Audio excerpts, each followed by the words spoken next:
of the manner in which the owner of the property may exercise his right of ownership of property, that is right to transfer. अब इसका क्या मतलब है? अब इसका ये मतलब है कि ट्रांसफर ऑफ प्रॉपर्टी लॉ है वो जो है वो है कोडिफाइड लॉ है। कोडिफिकेशन मतलब आप लोगों को पता होगा, कोडिफाइड लॉ मतलब होता है जिसका सेक्शंस होते हैं, जिस पर्टिकुलर लॉ के सेक्शंस होते हैं उसको बोला जाता है कोडिफाइड लॉ। जैसे आपका बीएनएस हो गया जो पहले आईपीसी था, बीएनएसएस हो गया जो सीआरपीसी था, उसमें क्या थे? सेक्शंस थे। तो वो पर्टिकुलर बेयर एक्ट जिसमें सेक्शंस होते हैं उसको कोडिफाइड लॉ बोलते हैं, और जो जिसमें सेक्शंस नहीं होते उसको अनकोडिफाइड लॉ बोलते हैं। अनकोडिफाइड लॉ का बेस्ट एग्जांपल है मुस्लिम लॉ। मुस्लिम लॉ में सेक्शंस नहीं होते तो उसको हम लोग अनकोडिफाइड लॉ बोलते हैं। इसके अलावा टॉट, लॉ ऑफ टॉट्स, उसमें भी सेक्शंस नहीं होते। आप लोग पढ़े होंगे लॉ ऑफ टॉट्स, उसमें आप लोगों को सेक्शन नहीं पढ़ना हुआ होगा, तो उसको हम लोग अनकोडिफाइड लॉ बोलते हैं। तो ट्रांसफर ऑफ प्रॉपर्टी एक्ट जो है वो एक कोडिफाइड लॉ है। वो कोडिफाइड लॉ है किसके रिगार्डिंग? वो उन लोगों के लिए लॉ बना गया है जिनके पास प्रॉपर्टी है, जो एक पर्टिकुलर प्रॉपर्टी के ओनर है, और उनको उस ओनरशिप के रिगार्डिंग, उस प्रॉपर्टी के ओनरशिप के रिगार्डिंग अपना राइट को फॉलो करना है, अपने राइट को एक्सरसाइज करना है। जैसे राइट टू ट्रांसफर, एक आदमी जो है वो एक ए नाम का आदमी है, वो एक बी नाम के आदमी को अपना प्रॉपर्टी बेचना चाहता है, या अपना प्रॉपर्टी भाड़े में देना चाहता है, या अपना प्रॉपर्टी गिफ्ट देना चाहता है। तो वो पर्टिकुलर चीज कौन से लॉ से गवर्न होगा? तो वो पर्टिकुलर चीज गवर्न होगा ट्रांसफर ऑफ प्रॉपर्टी एक्ट 1882 से, जो कि एक कोडिफाइड लॉ है। ठीक है।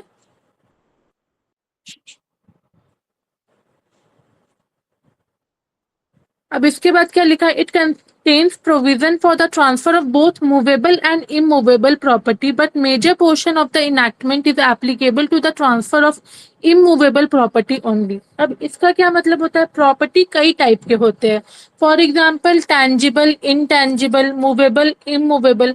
लेकिन ट्रांसफर ऑफ प्रॉपर्टी एक्ट में हम लोग मूवेबल और इमूवेबल प्रॉपर्टी के बारे में ही बात करेंगे। लेकिन मैं बता देती हूँ टैंजिबल और इनटैंजिबल क्या है। वो सारे प्रॉपर्टी जिन्हें हम छू सकते हैं, फॉर एग्जाम्पल हमारा घर, हमारे ज्वेलरी, हमारे मोबाइल फोन्स, हमारा फर्नीचर, ये सब क्या है? ये सबको हम लोग टच कर सकते हैं, तो ये हमारा प्रॉपर्टी है। तो इसको हम टेंजिबल प्रॉपर्टी बोलते हैं। और इनटेंजिबल किसको बोलते हैं? जिसको हम छू नहीं सकते।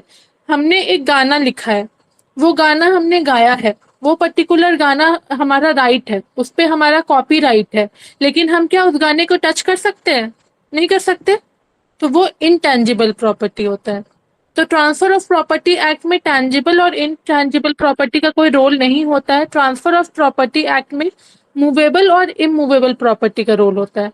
अब ट्रांसफर ऑफ प्रॉपर्टी एक्ट में मूवेबल और इमूवेबल प्रॉपर्टी का जो रोल होता है वो मूवेबल और इमूवेबल प्रॉपर्टी को अच्छे से डिफाइन किया गया है ट्रांसफर ऑफ प्रॉपर्टी एक्ट के सेक्शन 3 में। तो मैं उसको डिटेल में बताऊंगी, अभी मैं बस जस्ट में बता देती हूँ। वो सारे प्रॉपर्टी जो मूव करते हैं, फॉर एग्जाम्पल हमारा फर्नीचर मूव कर रहा है, हमारा कार मूव कर रहा है, हमारे ज्वेलरी मूव कर रहा है इधर से उधर, तो उसको हम लोग बोलते हैं मूवेबल प्रॉपर्टी। और वो सारे प्रॉपर्टी जो मूव नहीं कर रहे, फॉर एग्जाम्पल लैंड, हमारा जमीन है, क्या हम जमीन को मूव कर सकते हैं यहाँ से वहां? नहीं कर सकते। क्या हम अपने घर को यहाँ से वहां मूव कर सकते हैं? नहीं कर सकते। घर जो बना है, घर का बालकोनी को हम यहाँ से वहां मूव कर सकते हैं? नहीं कर सकते। तो उसको हम लोग बोलते हैं इमूवेबल प्रॉपर्टी। तो बेसिकली ये जो ट्रांसफर ऑफ प्रॉपर्टी एक्ट 1882 है वो both movable and immovable property को गवर्न करता है, लेकिन उसका majorly maximum sections immovable property के रिगार्डिंग है। समझ में आया? मूवेबल प्रॉपर्टी को भी गवर्न कर रहा है लेकिन बहुत कम, वो मैक्सिमम इमूवेबल प्रॉपर्टी को गवर्न कर रहा है। ये मैम एक ओके, बार रिपीट कर दीजिए प्लीज, ये लेट कनेक्ट किया है शायद, दूसरा भेजा ना आपने लिंक। क्या एक बार रिपीट कर दीजिए प्लीज। कहाँ से आपको रिपीट करना है? स्टार्टिंग से? हाँ जी हाँ जी, अभी कनेक्ट किया है, एक्चुअली लिंक मुझे पता नहीं था दूसरा कोई है। अच्छा ठीक है। तो मैंने अभी तक यही बताया कि ट्रांसफर ऑफ प्रॉपर्टी एक्ट जो है वो एक कोडिफाइड लॉ है। कोडिफाइड लॉ मतलब मैंने क्या बताया कि ट्रांसफर ऑफ प्रॉपर्टी एक्ट में सेक्शंस है। जैसे मुस्लिम लॉ में सेक्शंस नहीं होते हैं तो वो अनकोडिफाइड लॉ है, वैसे ही ट्रांसफर ऑफ प्रॉपर्टी एक्ट में सेक्शंस है तो वो कोडिफाइड लॉ है। उसके बाद मैंने नेक्स्ट पॉइंट क्या बताया कि transfer of property act picture में आया क्यों। वो सारे लोग जो ओनर है एक पर्टिकुलर प्रॉपर्टी के, उन उन ओनरशिप के अगेंस्ट उसके एक पर्टिकुलर राइट होते हैं कि हम इस पर्टिकुलर कार के ओनर है तो हमारा इस कार के ऊपर राइट है, हमारा ये घर है तो हमारा इस घर के ऊपर राइट है। तो वो राइट एक्सरसाइज करने के लिए भी एक लॉ होता है उसके पास, तो वो पर्टिकुलर लॉ होता है ट्रांसफर ऑफ प्रॉपर्टी एक्ट 1882। मेरा दूसरा पॉइंट ये था। तीसरा पॉइंट ये था कि प्रॉपर्टी जो होते हैं वो बहुत अलग अलग टाइप के होते हैं, जैसे टैंजिबल हो गया, इनटैंजिबल हो गया, मूवेबल हो गया, इमूवेबल हो गया। तो टैंजिबल प्रॉपर्टी मैंने क्या बताया था, वो सारे प्रॉपर्टी जिसको हम टच कर सकते हैं। फॉर एग्जाम्पल हमारा कार, हमारे ज्वेलरी, हमारा घर, हमारे घर की खिड़की, बालकोनी, अलमारी, कबर्ड, सोफा सेट, ये सारे प्रॉपर्टी को हम लोग टच कर सकते हैं, तो वो हो गया टैंजिबल प्रॉपर्टी। लेकिन वो सारे प्रॉपर्टी जिसको हम लोग टच नहीं कर सकते, फॉर एग्जाम्पल हमारा बनाया हुआ म्यूजिक, हमारा बनाया हुआ इन्वेंशन, हमारा हमारा एक पर्टिकुलर नाम, जैसे कि शाहरुख खान ने ट्रेडमार्क लगाया है एसआरके के ऊपर, क्या वो एसआरके को टच कर सकता है? नहीं कर सकता है। अक्षय कुमार ने लगाया है खिलाड़ी कुमार नाम से किसी ट्रेडमार्क लगाया है, क्या वो इस पर्टिकुलर नाम को टच कर सकता है? नहीं कर सकता, लेकिन ये उसका प्रॉपर्टी हो गया है, तो ये प्रॉपर्टी के अगेंस्ट भी उसका राइट है। तो ये पर्टिकुलर राइट जो है ये भी गवर्न होता है ट्रांसफर ऑफ प्रॉपर्टी एक्ट के ऊपर। तो इसमें यही डिफरेंस है कि जिसको हम टच कर सकते हैं जिस प्रॉपर्टी को, या जिस प्रॉपर्टी को हम टच नहीं कर सकते। वही ऑन द अदर हैंड होता है मूवेबल प्रॉपर्टी और इमूवेबल प्रॉपर्टी। मूवेबल प्रॉपर्टी वो प्रॉपर्टी होता है जो मूव कर सकता है। फॉर एग्जाम्पल हमारा कार यहाँ से वहां जा सकता है, आज नोएडा से गाजियाबाद हम अपना कार को लेके जा सकते हैं, हम अपने फर्नीचर को यहाँ से दूसरे जगह पे लेके जा सकते हैं। क्या हम अपने घर को लेके जा सकते हैं दूसरे जगह पे? नहीं लेके जा सकते हैं। तो ये क्या हो गया, ये हो गया इमूवेबल प्रॉपर्टी। इसके अलावा जो लैंड होते हैं, लैंड को हम लोग लेके जा सकते हैं यहाँ से वहां, नहीं लेके जा सकते, तो ये भी इमूवेबल प्रॉपर्टी हो गया। तो ये जो ट्रांसफर ऑफ प्रॉपर्टी एक्ट 1882 है, ये गवर्न करता है both movable and immovable property को, लेकिन इसके मैक्सिमम सेक्शन डील करते हैं इमूवेबल प्रॉपर्टी। वो सारे प्रॉपर्टी जो मूव नहीं कर सकते, उस पर्टिकुलर प्रॉपर्टी को डील करता है ट्रांसफर ऑफ प्रॉपर्टी एक्ट 1882। ये एक्ट कब आया था? 1 जुलाई 1882 में ये एक्ट आया था। ठीक है, क्लियर? Any doubt? पहली स्लाइड में किसी को कोई डाउट है? No ma'am. ठीक है, अब हम जाएंगे दूसरे स्लाइड के ऊपर। तो जैसे ये एक्ट कब आया? ये एक्ट आया 1882 में। तो 1882 से भी तो पहले लोगों के पास प्रॉपर्टी हुआ करते थे। 1882 से पहले भी तो लोग प्रॉपर्टी को सेल या मॉर्गेज, मतलब उधार या फिर गिफ्ट दिया करते थे, तो वो कैसे गवर्न होते थे? उस समय भी तो लॉ होना चाहिए ना। तो इसका हिस्टोरिकल बैकग्राउंड क्या है? तो इसका हिस्टोरिकल बैकग्राउंड ये है कि prior to 1882 the property transfer in India were governed by principle of English law and equity. In the absence of any specific statutory provision, the court had to fall back upon English law on real properties and sometimes forcing the court to decide the dispute according to their own notions of justice and fair play, resulting in confused and conflicting case law. अब यहाँ पे क्या हुआ ना, यहाँ पे 1882 से पहले क्या हुआ कि नॉर्मल जो उस समय क्या हुआ था कि इंग्लैंड का लॉ चलता था, इंग्लिश लॉस चलता था। तो जो नॉर्मल इंग्लिश लॉ होते थे, जो नॉर्मल कस्टमरी लॉ होते थे, पारंपरिक तरीके से जो लॉ होते थे, वो सारे लॉ को फॉलो किए जाते थे। तो जब वो सारे लॉ को फॉलो किए जाते थे तो बहुत कंफ्यूजन्स होते थे, बहुत एम्बिग्विटी होती थी। तो एक पर्टिकुलर कोडिफाइड लॉ नहीं था ट्रांसफर ऑफ प्रॉपर्टी के रिगार्डिंग। तो जब एक कोडिफाइड लॉ नहीं होता है तो वहाँ क्या होता है, वहाँ कंफ्यूजन होता है। तो इसीलिए 1882 में इंग्लिश, मतलब कि आप बता दीजिए, लॉ कमीशन एक इंग्लैंड ने अपॉइंट किया था, एक लॉ कमीशन इंग्लैंड ने अपॉइंट किया था कि ट्रांसफर ऑफ प्रॉपर्टी के रिगार्डिंग भी एक कोडिफाइड लॉ होना चाहिए। तब जाके बिल पास हुआ और एक कोडिफाइड लॉ बना 1882 में, जिसका नाम है ट्रांसफर ऑफ प्रॉपर्टी एक्ट 1882। ठीक है, क्लियर? Yes ma'am, clear. ठीक है, अब इसका स्कोप क्या है? इसका स्कोप ये है कि ये ट्रांसफर ऑफ प्रॉपर्टी से रिलेटेड सारे बात करता है। फॉर एग्जाम्पल जो ट्रांसफर ऑफ प्रॉपर्टी होते हैं वो दो तरीके से होते हैं। एक होते हैं टेस्टामेंट्री और दूसरा होता है ये इंटरवाइवर्स। दो तरीके से एक आदमी अपना प्रॉपर्टी का दो तरीके से ट्रांसफर कर सकता है। एक टेस्टामेंट्री होता है और एक इंटरवाइवर्स होता है। अब टेस्टामेंट्री क्या होता है? टेस्टामेंट्री वो होता है जब एक इंसान मर जाता है तो उसका प्रॉपर्टी ऑटोमेटिकली या तो गवर्नमेंट एक्वायर कर लेती है, अगर उसके कोई डिसेंडेंट में नहीं है तो क्या होता है, गवर्नमेंट एक्वायर कर लेती है, या अगर उसके डिसेंडेंट में कोई है तो उस पर्टिकुलर आदमी को चला जाता है। जैसे हिंदू लॉ में आप लोगों ने अगर हिंदू लॉ पढ़ा है तो आप लोगों ने पढ़ा होगा कि एक जॉइंट हिंदू फैमिली होता है तो क्लास 1 हेयर्स, क्लास 2 हेयर्स, एग्नेट्स, कॉग्नेट्स ऐसे जाता है।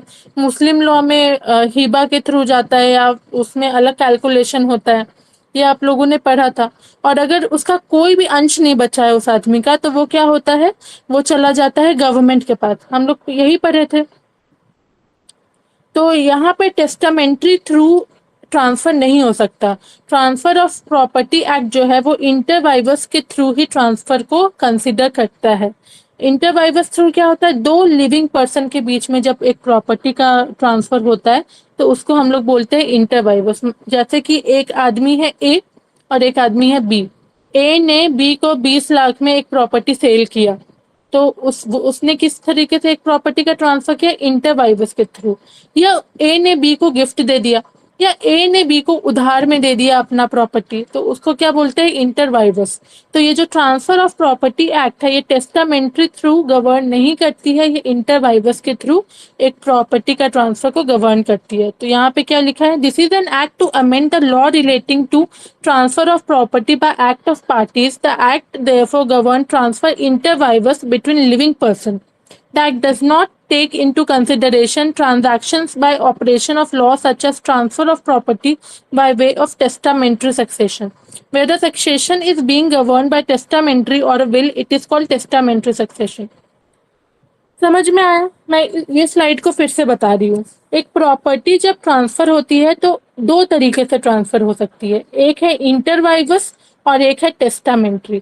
टेस्टामेंट्री मतलब क्या होता है, टेस्टामेंट्री होता है जब लॉ के द्वारा, जैसे कि अगर आपका कोई वंश नहीं है तो लॉ गवर्नमेंट एक्वायर कर लेती है, या हिंदू लॉ के अकॉर्डिंग या मुस्लिम लॉ के अकॉर्डिंग कोई इंसान यदि मर जाता है या उसने कोई विल बना दिया तो उसमें क्या हो रहा है, वो टेस्टामेंट्री के थ्रू प्रॉपर्टी को ट्रांसफर कर रहा है। और इंटरवाइवर्स क्या होता है, जब दो लिविंग पर्सन, जो दो जिंदा इंसान आपस में कॉन्सेंट के साथ एक प्रॉपर्टी का ट्रांसफर करते हैं तब क्या होता है, उसको बोलते हैं inter vivos. For example sale, mortgage, gift, तो उसको बोलते हैं इंटरवाइवर्स। और ये जो ट्रांसफर ऑफ प्रॉपर्टी एक्ट 1882 है वो ट्रांसफर गवर्न करती है ट्रांसफर इंटरवाइवर्स के थ्रू।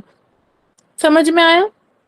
वो टेस्टामेंट्री के थ्रू जो ट्रांसफर होता है प्रॉपर्टी का उसको गवर्न नहीं करती है, वो डील करती है इंटरवाइवर्स के थ्रू जो ट्रांसफर होता है प्रॉपर्टी का उसको।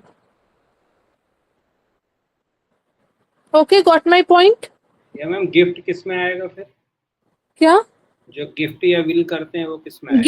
गिफ्ट तो आप जिंदा है तभी आप किसी जिंदा आदमी को दे पा रहे हैं ना, ओके। तो गिफ्ट आ जाएगा इंटरवाइवर्स में। और और जो विल है, विल आ जाएगा टेस्टामेंट्री में, क्योंकि विल में तो एक आदमी जब गुजर जाता है तब वो उसका विल दूसरे आदमी को प्रॉपर्टी ट्रांसफर होता है, तो वो टेस्टामेंट्री में आएगा। और जो इंटरवाइवर्स है उसमें गिफ्ट आएगा। ओके। ठीक है? Okay ma'am. हाँ, तो ये है अमेंडमेंट टिल डेट। हमारा जो ट्रांसफर ऑफ प्रॉपर्टी एक्ट है वो रिजिड बिल्कुल भी नहीं है, वो पूरा फ्लेक्सिबल है। रिजिड और फ्लेक्सिबल आप लोग कॉन्स्टिट्यूशन में पढ़े होंगे कि रिजिड क्या होता है, फ्लेक्सिबल क्या होता है। तो रिजिड मतलब जो बदल नहीं सकता। हमारा जो लॉ है वो नीड ऑफ सोसाइटी के साथ चेंज होता है। Law changes with the need of society. तो सोसाइटी के नीड्स चेंज होते हैं तो लॉ भी बदलता है। तो हमारा जो ट्रांसफर ऑफ प्रॉपर्टी एक्ट है वो भी बहुत बार अमेंड हो चुका है, वो भी बदल सकता है। अगर आप लोग को कोई क्वेश्चन आए कि क्या ट्रांसफर ऑफ प्रॉपर्टी एक्ट में अमेंडमेंट हो सकती है, तो उसका आंसर है हाँ, ट्रांसफर ऑफ प्रॉपर्टी एक्ट में अमेंडमेंट हो सकती है। ठीक है, तो ये कुछ इंपॉर्टेंट अमेंडमेंट्स है जो ट्रांसफर ऑफ प्रॉपर्टी एक्ट में हुई है। अभी आप लोगों को समझ में नहीं आएगा क्योंकि आप लोग सेक्शन 69 अभी नहीं पढ़े, आप लोग अभी कोई भी सेक्शन नहीं पढ़े। तो ये वाला टॉपिक, ये वाला पॉइंट्स आप लोग को समझ में नहीं आएगा, लेकिन मैं बस इसको इसलिए मैंने इसको डाला है क्योंकि आप लोग ये पॉइंट्स देख सकते हैं कि कौन कौन से इंपॉर्टेंट अमेंडमेंट हुए हैं ट्रांसफर ऑफ प्रॉपर्टी एक्ट में, मतलब क्या क्या बदलाव हुआ है ट्रांसफर ऑफ प्रॉपर्टी एक्ट में। ठीक है,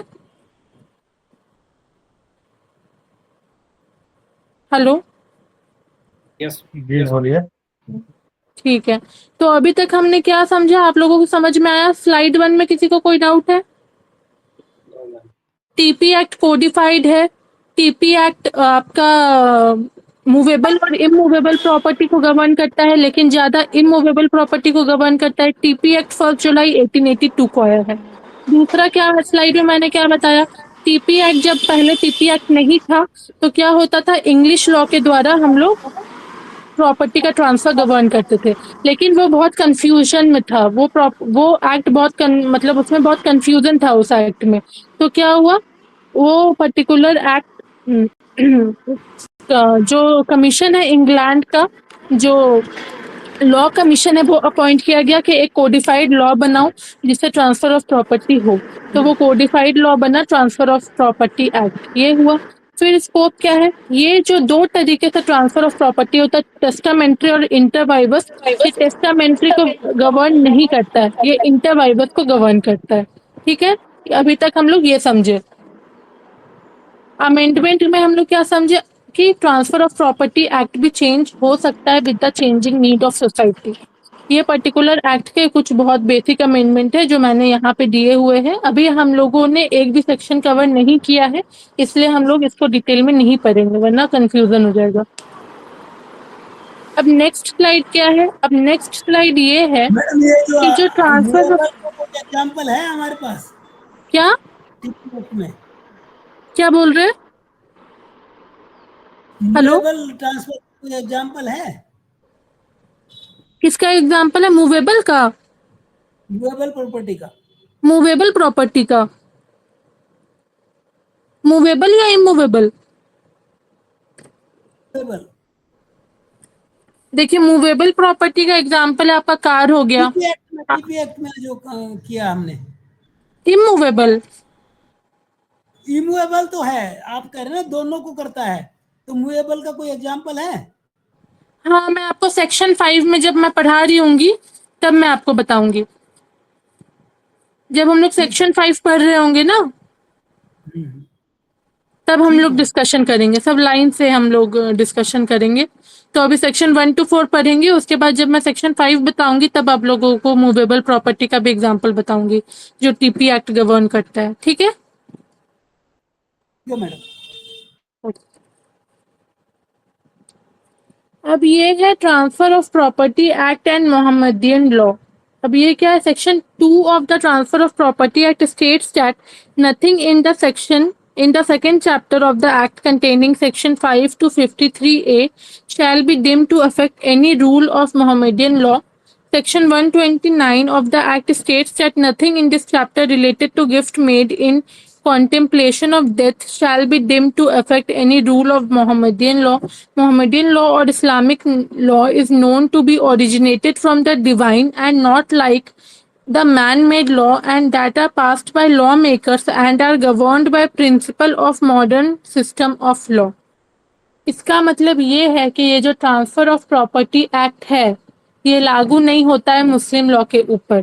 मुस्लिम लॉ में मुस्लिम्स का जो प्रॉपर्टी का ट्रांसफर ऑफ सिस्टम होता है, वो लोग ट्रांसफर ऑफ प्रॉपर्टी एक्ट को फॉलो नहीं करते हैं अपने प्रॉपर्टी को ट्रांसफर करने में। समझ में आया? तो ये जो टीपी एक्ट है ये इस्लामिक रिलीजन में, इस्लामिक लॉ में फॉलो नहीं होता है। ये किस में दिया हुआ है? ये दिया हुआ है सेक्शन 2 में और सेक्शन 129 में। क्लियर? तो ये मैम मुस्लिम अप्लाई नहीं कर सकते क्या इस एक्ट को? अगर मुस्लिम अपना पर्सनल लॉ यूज कर रहे हैं तो वो अप्लाई नहीं कर सकते, और मुस्लिम अपना पर्सनल लॉ ही यूज करते हैं।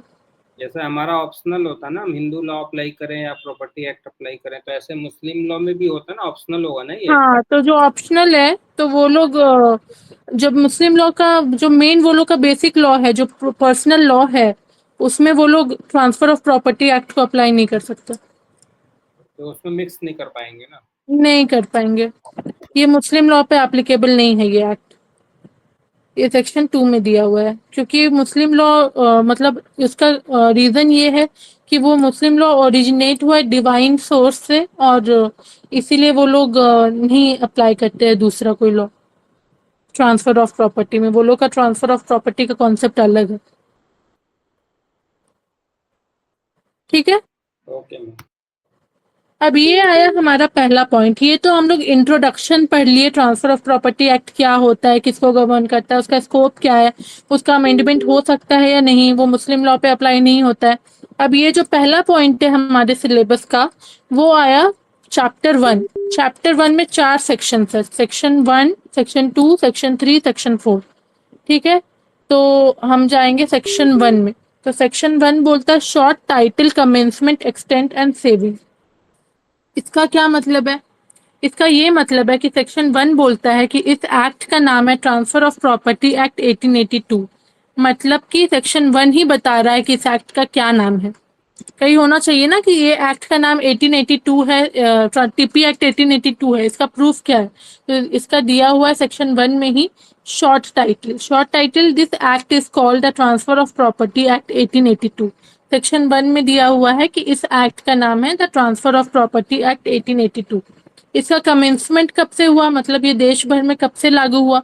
ये देश भर में लागू हुआ 1 जुलाई 1882 से, 1 जुलाई 1882 से। अब ये एक्सटेंट मतलब ये कहाँ तक लागू होता है, किस में लागू होता है? ये पूरे इंडिया में लागू होता है। ये मैंने अपने स्लाइड में लिखना मैं भूल गई कि ये पूरे इंडिया में लागू होता है, तो मैं नेक्स्ट टाइम उसमें चेंज करके आप लोग को सेंड कर दूंगी। तो ये जो ट्रांसफर ऑफ प्रॉपर्टी एक्ट जो है वो पूरे इंडिया में लागू होता है, लेकिन इसके कुछ एक्सेप्शंस भी है। तो इसके एक्सेप्शंस मैंने मतलब कि थोड़े से डायरेक्ट लैंग्वेज में थोड़ा हार्ड लैंग्वेज था, तो मैंने इसको मतलब कट शॉर्ट करके इजी लैंग्वेज में लिखा है। उसका एक पॉइंट मैं लिखना भूल गई हूँ स्लाइड में कि ये पूरे इंडिया में लागू होता है, लेकिन इसका कुछ एक्सेप्शन है। इसका पहला एक्सेप्शन है कि ये एक्ट किस पे लागू नहीं होता है?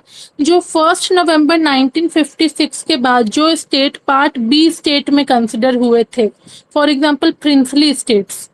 प्रिंसली स्टेट्स जो होते हैं जैसे राजस्थान हो गया, हैदराबाद हो गया, भोपाल हो गया, ये सब पार्ट बी स्टेट्स में कंसिडर होते हैं। कब? 1 नवंबर 1956 के बाद। ठीक है, तो ये सारे स्टेट में लागू नहीं होता है। बॉम्बे, पंजाब, दिल्ली ये सब में लागू नहीं होता है टीपी एक्ट। तो आप लोग सोच रहे होंगे अगर टीपी एक्ट ये सब स्टेट में लागू ही नहीं होता तो ये लागू कहाँ होता है? तो बेसिकली ये स्टेट में बस डायरेक्ट में फर्स्ट सेक्शन में लिखा हुआ है कि ये पर्टिकुलर जगह पे लागू नहीं होता, लेकिन स्टेट गवर्नमेंट चाहे तो कोई नोटिफिकेशन निकाल के इस पर्टिकुलर एक्ट को ये सारे स्टेट्स में भी लागू कर सकते हैं। ऐसा नहीं है मैंडेटरी कि ये एकदम ही लागू नहीं होगा। और बेसिकली स्टेट गवर्नमेंट यही करते हैं, ऑफिशियल गैजेट निकाल देते हैं, मतलब एक ऑफिशियल नोटिफिकेशन निकाल देते हैं, और वो नोटिफिकेशन निकाल के वो पर्टिकुलर एक्ट को लागू कर देते हैं, इस पर्टिकुलर एक्ट को। तो समझ में आया? एक्सटेंट का मतलब ये है कि ये जो एक्ट है ये पूरे, पहले ये कश्मीर में भी लागू नहीं होता था, लेकिन आर्टिकल 370 एबोलिशन के बाद अब ये कश्मीर में भी पार्शियली लागू होने लगा है।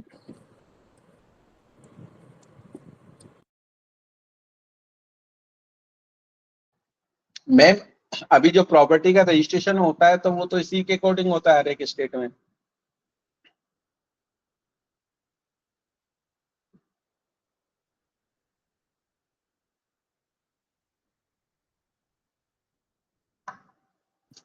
Hello, am I audible? Yes madam. Yes ma'am. हाँ, मैम यहाँ पे मेरा एक डाउट था कि हर तो एक ये जो स्टेट में जो सेक्शन 1 ये बोलता है कि ये जो पर्टिकुलर एक्ट है वो पूरे इंडिया में लागू होता है, लेकिन 1 नवंबर 1956 के बाद जो particular state part B state में कंसिडर होते थे और जो बॉम्बे, पंजाब, दिल्ली है इसमें लागू नहीं होता है। लेकिन ये बस बोलने की बात है।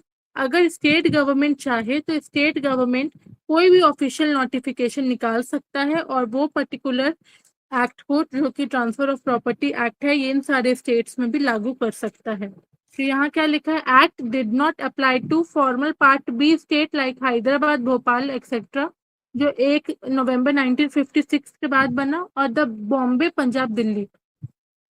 फिर क्या लिखा हुआ, can it be applied for later to those area? Yes, the state government can apply this act to those areas by publishing a notification in the official gazette. इसमें किसी को कोई डाउट है इस पॉइंट में? मैं फिर से बता रही हूँ, ये पूरे देश में लागू होता है एक्सेप्ट वो सारे स्टेट जो पार्ट बी में कंसिडर हुए हैं 1 नवंबर 1956 के बाद। ठीक है, अब वो सारे स्टेट जो पार्ट बी में लागू हुए हैं और जो बॉम्बे, पंजाब और दिल्ली है, उन तीनों स्टेट में ये लागू नहीं होता है। लेकिन स्टेट गवर्नमेंट कोई भी ऑफिशियल गैजेट निकाल के इन सारे स्टेट में भी इस एक्ट को लागू कर सकते हैं। समझ में आया? Yes madam. मैडम यहाँ पे एक डाउट था, जो आपने बोला कि जैसे मुंबई, पंजाब और दिल्ली में ये एप्लीकेबल है, बट जो एक प्रॉपर्टी सेकंड, आपकी ट्रांसफर, आवाज नहीं आ रही है।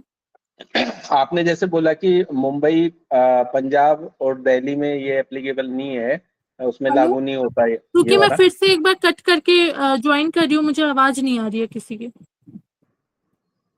ये जो एक्ट है मुंबई, पंजाब और दिल्ली में एप्लीकेबल नहीं है, बट जो भी प्रॉपर्टी का रजिस्ट्रेशन होता है तो इसी के अकॉर्डिंग होता है इन सभी स्टेट में अभी भी। फिर से आप रिपीट कर सकते हैं?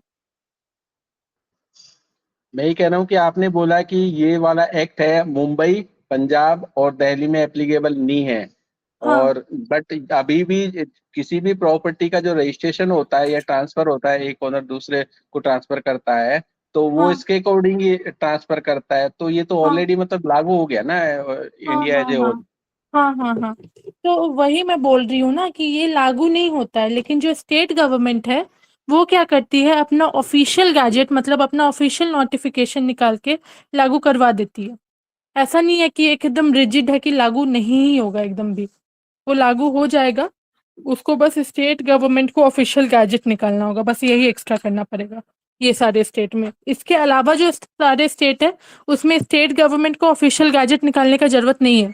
लेकिन ये सारे जो स्टेट है वो सारे स्टेट को स्टेट गवर्नमेंट को ऑफिशियल गैजेट निकालना होगा, यही डिफरेंस है।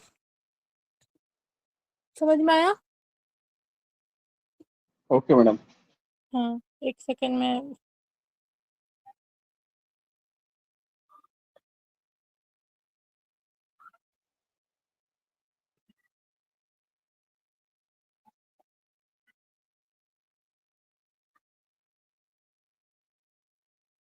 अब दूसरा चीज क्या लिखा है, state government can also exempt any area fully और partially from the following section: section 54, section 3, section 59, section 107, section 103। This exemption can be made from any date.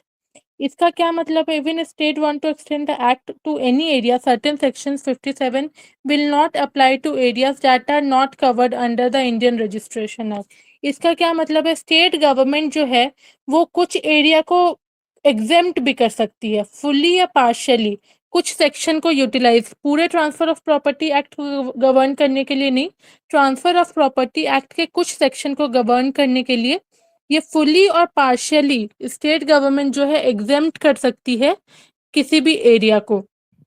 जो कि सेक्शन कौन से है, सेक्शन 54, 3, 59, 107, 123। ये कुछ सेक्शन है जिसको एंजॉय करने के लिए, जिसको गवर्न करने के लिए एग्जेम्प्ट कर सकता है स्टेट गवर्नमेंट किसी भी एरिया को फुली और पार्शियली। समझ में आया? मैं सेक्शन 1 फिर से बताती हूँ आप लोग को। सेक्शन 1 का पहला है शॉर्ट टाइटल। शॉर्ट टाइटल मतलब इस पर्टिकुलर एक्ट का नाम क्या होगा, तो इस पर्टिकुलर एक्ट का नाम होगा ट्रांसफर ऑफ प्रॉपर्टी एक्ट 1882। ये समझ में आया? कमेंसमेंट, ये एक्ट कमेंस कब हुआ, ये एक्ट आया कब, तो ये एक्ट आया 1 जुलाई 1882 में। तीसरा क्या चीज है, ये एक्ट अप्लाई किसके किसके बीच होता है, तो ये एक्ट अप्लाई होता है पूरे देश भर में, पूरे इंडिया में अप्लाई होता है, एक्सेप्ट वो सारे स्टेट जो पार्ट बी में कंसिडर होते हैं और जो बॉम्बे, पंजाब, दिल्ली है उन सबको छोड़ के। लेकिन ये सारे स्टेट जिसमें जो पार्ट बी में कंसिडर होते हैं वो सारे स्टेट में भी जो उनके जो स्टेट गवर्नमेंट है वो ऑफिशियल गैजेट को, फॉर एग्जांपल कोई ऑफिशियल नोटिस या ऑफिशियल नोटिफिकेशन निकाल के वो पर्टिकुलर एरिया को ये कर सकते हैं, वो एग्जेम्प्ट होने से हटा सकते हैं कि ट्रांसफर ऑफ प्रॉपर्टी एक्ट ये सारे एरिया में भी अप्लाई होगा। अब तीसरा पार्ट क्या है? अब तीसरा पार्ट ये है कि स्टेट गवर्नमेंट के पास इतना पावर होता है कि वो फुल्ली और पार्शियली किसी भी पर्टिकुलर स्टेट को एग्जेम्प्ट कर सकती है ट्रांसफर ऑफ प्रॉपर्टी एक्ट का कुछ सेक्शंस को यूज करने से। For example section 54, section 3, section 59, 107, 123, जो हम लोग फ्यूचर में पढ़ेंगे डिटेल में कि वो है क्या। तो अगर शॉर्ट में पढ़े तो relates to sale of immovable property, definition, mortgage मतलब उधार, लीज ऑफ इमूवेबल प्रॉपर्टी मतलब वही उधार में, ट्रांसफर ऑफ गिफ्ट, ये सबको एग्जेम्प्ट कर सकती है फुल्ली या पार्शियली किसी को भी यूज करने से, मतलब किसी को भी गवर्न करने से। ठीक है, सेक्शन 1 समझ में आया? Yes ma'am. किसी को कोई डाउट है तो आप पूछ सकते हैं। नहीं मैडम, आप कंटिन्यू कीजिए। ठीक है, अब है हमारा सेक्शन 2। सेक्शन 2 क्या बोल रहा है? Repeal of act, saving of certain enactment, incident, right, liabilities etcetera. अब सेक्शन 2 ये बोलता है कि जो टीपी एक्ट है, टीपी एक्ट के पास पावर है वो सारे सेक्शन को रिपील करने का, रिपील मतलब खारिज कर देने का, वो सारे सेक्शन को खारिज कर देने का जो पर्टिकुलर सेक्शन टीपी एक्ट के किसी सेक्शन को वायलेट कर रहा है। समझ लीजिए, फॉर एग्जांपल एक पर्टिकुलर सेक्शन है, सेक्शन 17, XYZ एक्ट है, XYZ एक्ट का सेक्शन 17 है। सेक्शन 17 बोल रहा है कि ट्रांसफर नहीं हो सकता है कि इमूवेबल प्रॉपर्टी का। एक इमूवेबल प्रॉपर्टी कभी एक आदमी किसी आदमी को सेल ही नहीं कर सकता, या एक इमूवेबल प्रॉपर्टी कभी एक आदमी दूसरे आदमी को मॉर्गेज में या उधार में या गिफ्ट में दे ही नहीं सकता। तो ये क्या हो रहा है? ये वायोलेट कर रहा है टीपी एक्ट के सेक्शन को। टीपी एक्ट तो बोल रहा है कि एक पर्टिकुलर इमूवेबल प्रॉपर्टी का सेल हो सकता है आराम से, तो यहाँ पे क्या कर रहा है? सेक्शन 17 वायोलेट कर रहा है। तो टीपी एक्ट के पास इतना पावर है कि वो उस सेक्शन 17 को रिपील कर देगा। लेकिन यहाँ पे ट्विस्ट क्या है? ये जो सेक्शन 17 है वो किसी XYZ एक्ट का है, वो टीपी एक्ट पूरे एक्ट को रिपील नहीं कर सकता, इसलिए इसका नाम है saving. Repeal of act, saving of certain enactment, incident, right, liabilities etcetera. इसका क्या मतलब है कि टीपी एक्ट उसी पर्टिकुलर सेक्शन को रिपील करेगा जो पर्टिकुलर सेक्शन वो पर्टिकुलर एक्ट को, टीपी एक्ट को वायलेट कर रहा है, ना कि पूरे एक्ट को। पूरा एक्ट सही है, पूरे एक्ट में बस सेक्शन 17 ही वायलेट कर रहा है टीपी एक्ट को। तो टीपी एक्ट क्या करेगा? बस उसी सेक्शन को ये रिपील करेगा और बाकी पूरे एक्ट को सेव कर लेगा। ठीक है, और एक और चीज मैंने आप लोग को क्या बताया था, सेक्शन 2 में ही दिया हुआ है कि ये जो टीपी एक्ट है वो मुस्लिम लॉ पे एप्लीकेबल नहीं है। तो सेक्शन 2 यही बोलता है, तो सेक्शन 2 यही बोलता है कि टीपी एक्ट के पास पावर है कि वो किसी भी पर्टिकुलर एक्ट के किसी भी सेक्शन को रिपील कर सकता है जो पर्टिकुलर सेक्शन टीपी एक्ट के किसी सेक्शन को वायलेट कर रहा है, और वो उसको तो रिपील करेगा लेकिन जिस एक्ट का वो सेक्शन है जो रिपील हुआ है वो एक्ट को वो रिपील नहीं कर सकता, वो पूरे एक्ट को वो सेव कर लेगा। ये है सेक्शन 2। क्लियर? ये मैम हिंदू लॉ में जो प्रॉपर्टी जाती है एक दूसरे को, उसको रिपील कर पाएगा ये? हिंदू लॉ का अगर कोई सेक्शन है वो सेक्शन वायलेट कर रहा है इसको, हिंदू लॉ में कोई सेक्शन वैसा तो वायलेट नहीं करता है, वो तो बोलता है कि ट्रांसफर ऑफ प्रॉपर्टी हो सकता है। ओके। पर अगर कोई सेक्शन वायलेट कर रहा है कि टीपी एक्ट के किसी सेक्शन को, तो वो रिपील कर देगा। बट ये मुस्लिम लॉ को नहीं कर पाएगा, यही ना? नहीं, मुस्लिम लॉ को नहीं, क्योंकि मुस्लिम लॉ गवर्न ही नहीं होता। पहले हिंदू लॉ और बुद्धिस्ट लॉ भी थे मुस्लिम लॉ के साथ, लेकिन वो हटा दिया गया, वो प्रोविजन हटा दिया गया। अब सिर्फ मुस्लिम लॉ को गवर्न नहीं करता है। ओके। हाँ, अब सेक्शन 3 जो है वो है इंटरप्रिटेशन क्लॉज।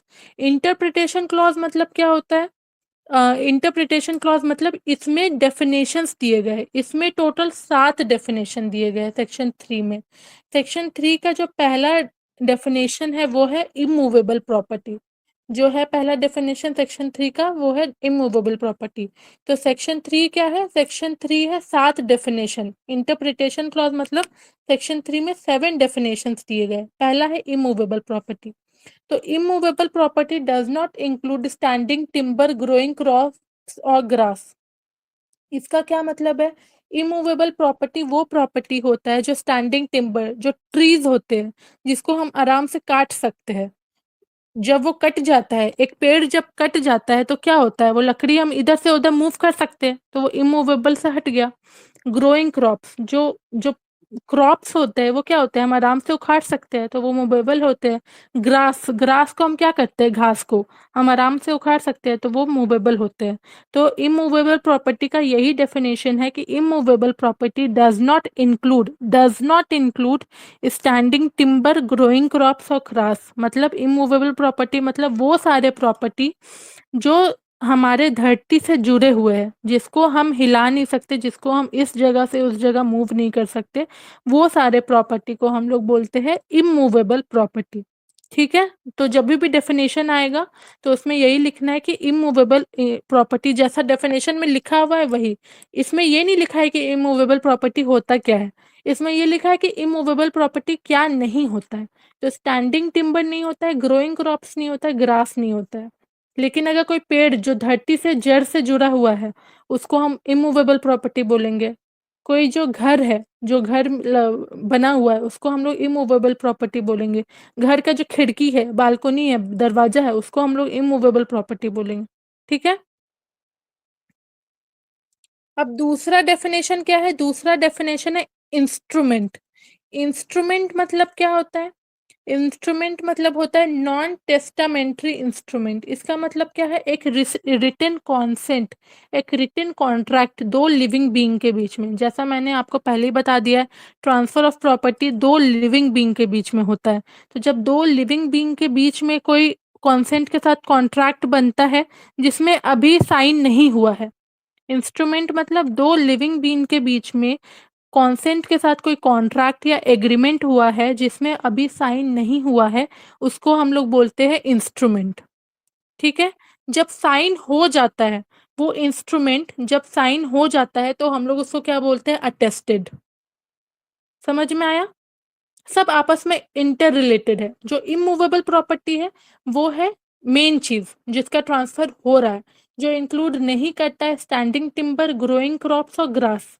ठीक है, अब इंस्ट्रूमेंट क्या है? वो जो इमूवेबल प्रॉपर्टी है, वो इमूवेबल प्रॉपर्टी का कोई भी सेल या मॉर्गेज या गिफ्ट या लीज करने के लिए जो एग्रीमेंट हुआ है जिसका अभी साइन नहीं हुआ है, उसको हम लोग बोलते हैं इंस्ट्रूमेंट। जिस पॉइंट ऑफ टाइम में वो एग्रीमेंट साइन हो गया, वो कॉन्ट्रैक्ट साइन हो गया, उस समय हम लोग उसको बोलेंगे अटेस्टेड। अटेस्टेड कब होगा? जब वो आदमी 18 साल से ऊपर होगा, अनसाउंड माइंड का नहीं होगा और वो अपना साइन कर दिया होगा इंस्ट्रूमेंट में, तो उसको हम लोग बोलेंगे अटेस्टेड।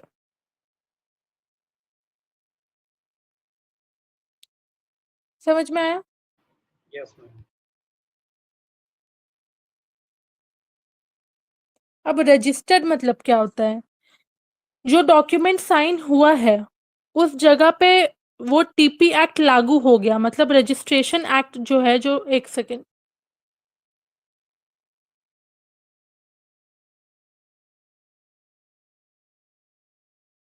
हाँ, अब रजिस्टर्ड मतलब क्या होता है? रजिस्टर्ड मतलब होता है वो सारे डॉक्यूमेंट जो होते हैं, वो जो साइन हो गया, जो इंस्ट्रूमेंट है, जो इमूवेबल प्रॉपर्टी के लिए जो इंस्ट्रूमेंट है, जब वो अटेस्टेड हो गया, वो जो साइन डॉक्यूमेंट है, वो जहां जहां टीपी एक्ट लागू होगा वहां वहां वो डॉक्यूमेंट लागू होगा, उसको हम लोग बोलते हैं रजिस्टर्ड।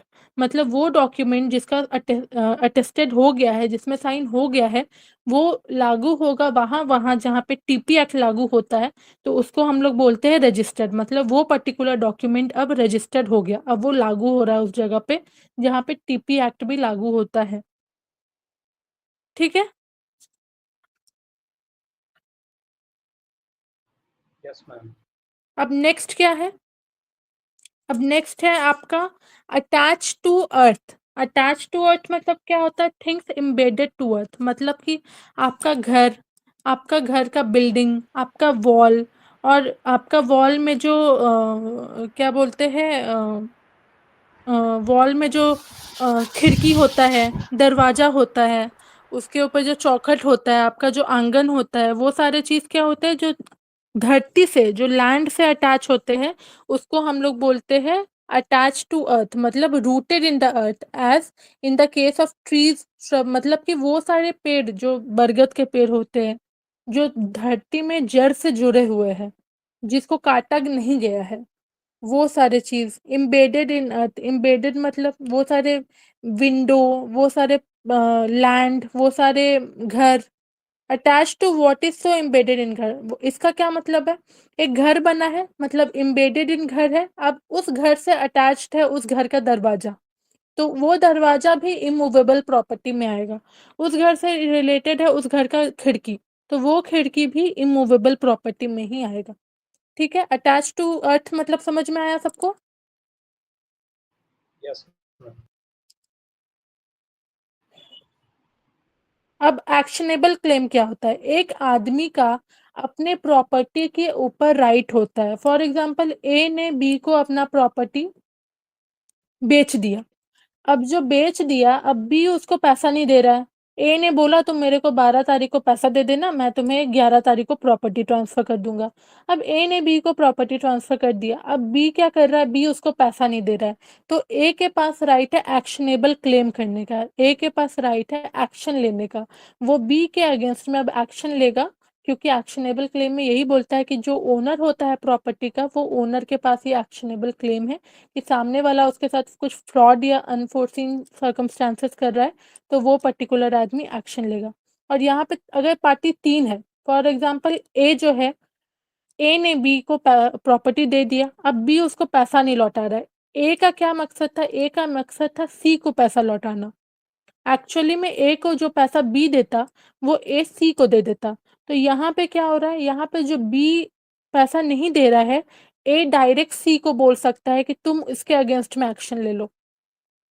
मैं पिक्चर से बाहर हो जाता हूँ, पैसा तो अल्टीमेट तुम्ही को जाना है, तो तुम बी के अगेंस्ट में एक्शन ले लो, मेरे को कोई दिक्कत नहीं है। तो एक्शनेबल क्लेम मतलब समझ में आया? एक बार रिपीट कर दीजिए मैम।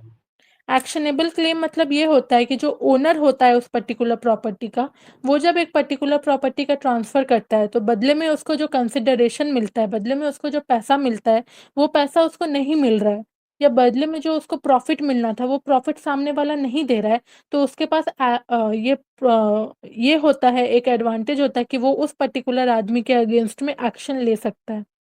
फॉर एग्जाम्पल, ए है और बी है। ए ने बी को घर बेचा और बी को बोला कि तुम मेरे को बदले में 2 करोड़ रुपया दोगे। बी ने क्या किया? बी ने सिर्फ 1 करोड़ रुपया दिया और 1 और करोड़ रुपया दे नहीं रहा है।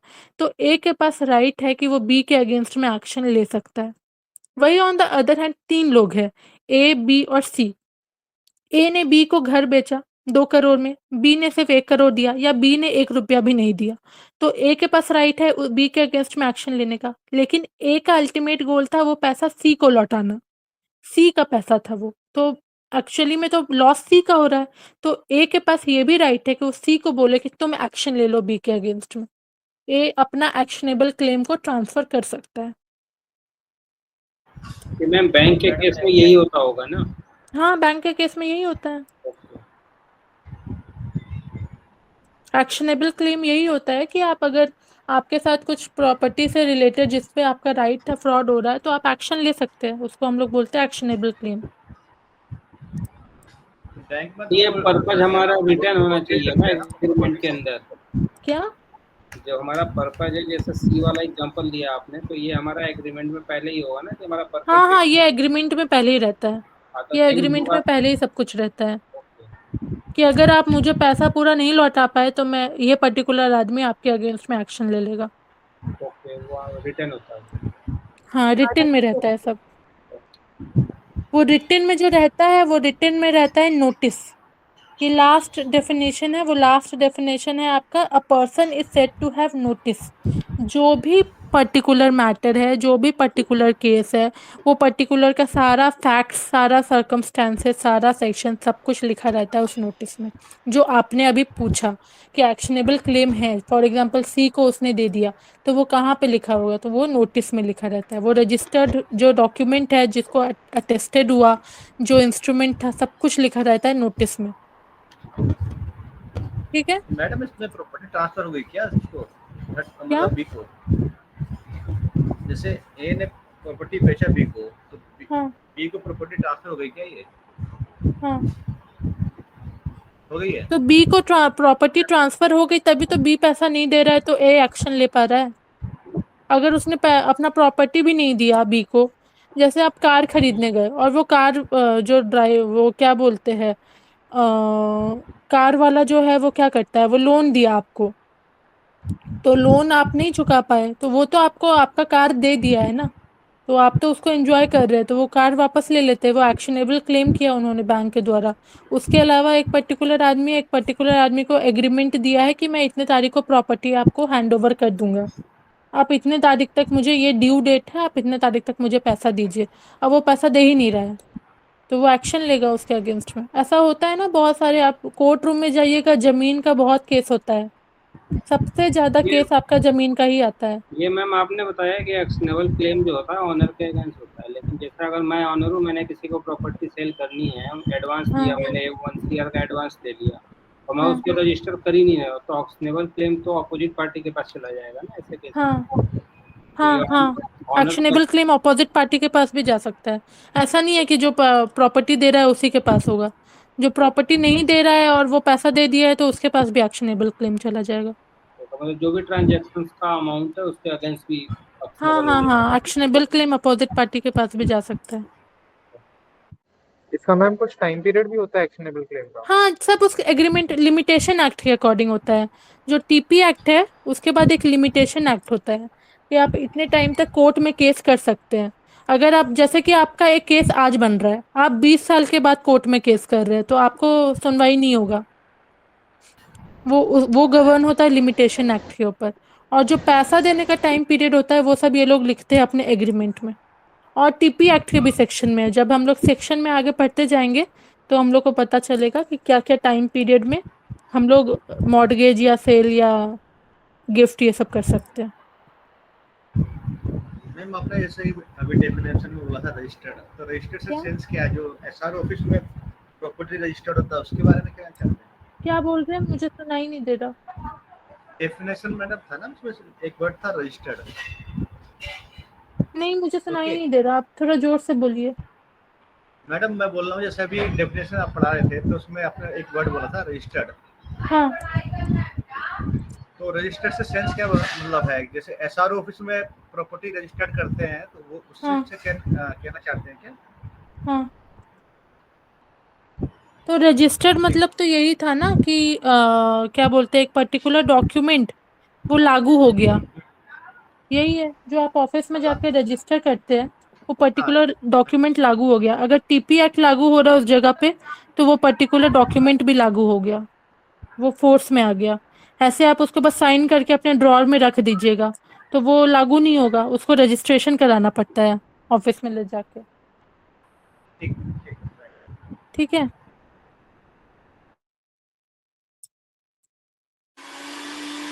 आप कुछ और तो नहीं पूछ रहे थे ना, क्योंकि मुझे आवाज अच्छे से नहीं आ रही थी, तो मैं, नहीं मुझे मैडम जहाँ तक हो समझ गया। में आया मैंने आपको बताया। मैम यहाँ ठीक पे है वही पूछना चाह रहे थे कि सिग्नेचर का मतलब है कि all signature must be completed, चाहे हाँ हाँ रजिस्ट्रार के हाँ हो हाँ चाहे हाँ, पार्टी के हो। देखिए ठीक है। हम फिर से रिपीट कर रहे हैं। 7 डिफिनेशन है। पहला डिफिनेशन है इमूवेबल प्रॉपर्टी, वो सारे प्रॉपर्टी जो does not include standing timber, growing crops, grass, वो सारे प्रॉपर्टी जो नहीं हिल सकते। और ये स्टैंडिंग टिम्बर, पेड़ कट जाता है तो वो हिलने लगता है, क्रॉप्स हट सकते हैं, ग्रास कोई उखाड़ सकता है, तो ये इमूवेबल प्रॉपर्टी नहीं होता है। हम इसके रिगार्डिंग बात करेंगे। तो इमूवेबल प्रॉपर्टी, जब दो लिविंग बींग इमूवेबल प्रॉपर्टी के रिगार्डिंग कॉन्सेंट के साथ कोई एक एग्रीमेंट या कोई एक डॉक्यूमेंट कॉन्ट्रैक्ट बनाएंगे तो उसको हम लोग बोलते हैं इंस्ट्रूमेंट। जब वो इंस्ट्रूमेंट साइन हो जाएगा तो हम लोग उसको बोलते हैं अटेस्टेड।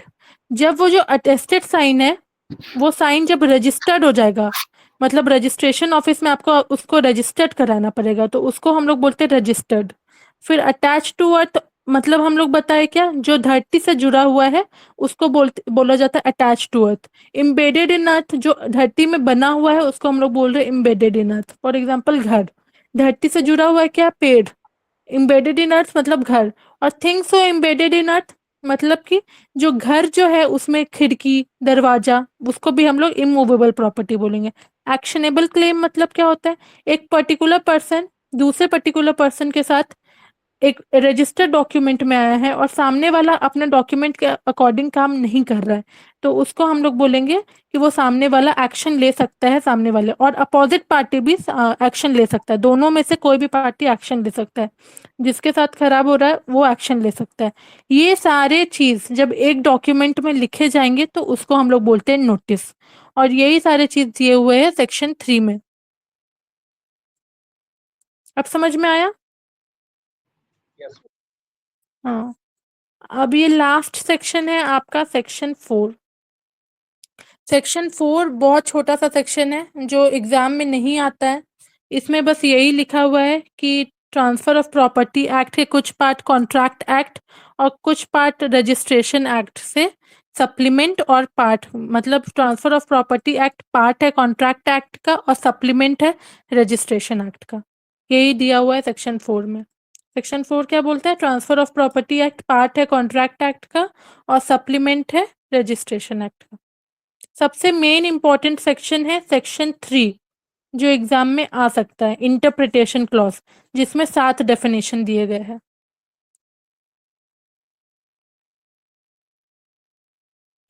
तो मैं शॉर्ट में बताती हूँ फिर से, ठीक है? सेक्शन 1 क्या बोलता है कि इस पर्टिकुलर एक्ट का नाम क्या है, ये पर्टिकुलर एक्ट कब इन्फोर्स हुआ और पर्टिकुलर एक्ट कहाँ कहाँ लागू होता है, ठीक है? सेक्शन 2 क्या बोलता है? जो पर्टिकुलर सेक्शन किसी एक्ट का ट्रांसफर ऑफ प्रॉपर्टी एक्ट को वायलेट कर रहा है उसको transfer of property act repeal कर सकता है, बट सिर्फ उस सेक्शन को रिपील कर सकता है, पूरे एक्ट को वो सेव कर लेगा। सेक्शन 3 7 डेफिनेशन के बारे में बोल रहा है। Immovable property, instrument, attested, registered, attach to earth, actionable claim, notice. और सेक्शन 4 बोल रहा है कि टीपी एक्ट पार्ट है कॉन्ट्रैक्ट एक्ट का और सप्लीमेंट है रजिस्ट्रेशन एक्ट का। किसी को कोई डाउट है तो पूछिए मुझे। मैम ये जो सेक्शन 2 है तो हाँ ट्रांसफर ऑफ प्रॉपर्टी एक्ट जो 82 का है, इसमें कोई क्लॉज अगर है तो वो हाँ दूसरे किसी एक्ट में अगर कॉन्ट्रडिक्ट हो रहा होगा तो ये सुपरसीड करेगा, ये कहने का हाँ मतलब है ना? हाँ एनी हाँ एक्ट, हाँ जितने भी एक्ट हमारे छप चुके हैं अब तक, क्या मतलब ये ट्रांसफर ऑफ प्रॉपर्टी एक्ट में ही जो क्या ट्रांसफर ऑफ प्रॉपर्टी एक्ट में ही? मैम जो रिपील ऑफ एक्ट जो बोल रहे हैं आप हाँ 2 वाला, तो ये बेसिकली थोड़ा समझा दीजिए, कोई और एक्ट में जो कोई कॉन्ट्रडिक्ट हाँ कर रहा होगा उसको सुपरसीड करेगा ना ये? हाँ transfer of proper, for example एक पर्टिकुलर एक्ट है रजिस्ट्रेशन एक्ट। रजिस्ट्रेशन एक्ट का सेक्शन 17 है। रजिस्ट्रेशन एक्ट, हम बस एग्जांपल दे रहे हैं, सच सही बात नहीं बता रहे, एग्जांपल दे रहे हैं, ठीक है?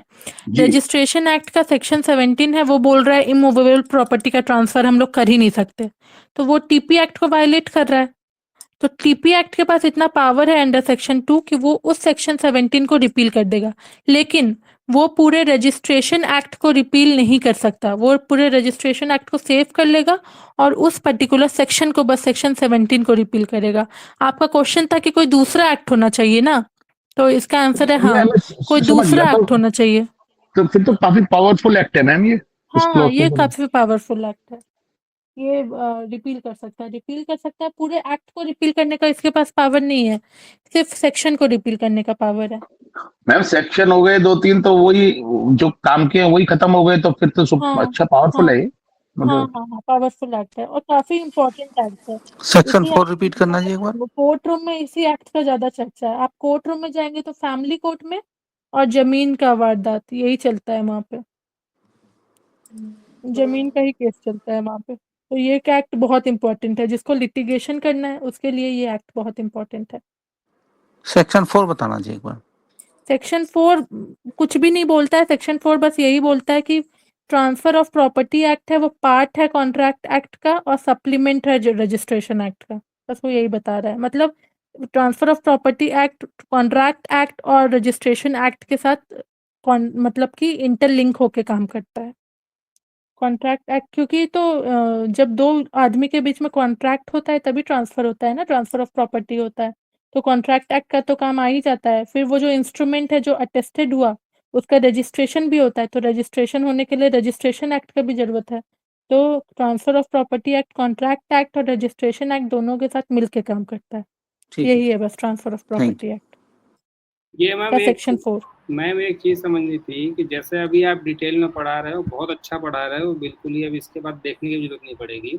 बट मेरा क्वेश्चन ये है कि हमें इस पूरे 8 से 9 क्लास मिलते हैं एक टीचर को, तो ये 8 से 9 क्लास में कवर मैं हो कर जाएगा? दूंगी, जैसा है ना, इसीलिए मैं आज पहला पॉइंट वाइज पढ़ा दी हूँ, तो आपको कवर हो जाएगा, आप चिंता मत कीजिए। क्योंकि 8 उसी के से 9 अकॉर्डिंग 9 ही मिलते हैं, इससे बच्चे ज्यादा पढ़ेंगे। मिलते नहीं है किसी टीचर को। क्या? 8 से 9 क्लास मिलते हैं बस। हाँ हाँ हाँ। अच्छा, आपकी 8 से 9 क्लास मिलते हैं? आवाज नहीं आ रही है मैम।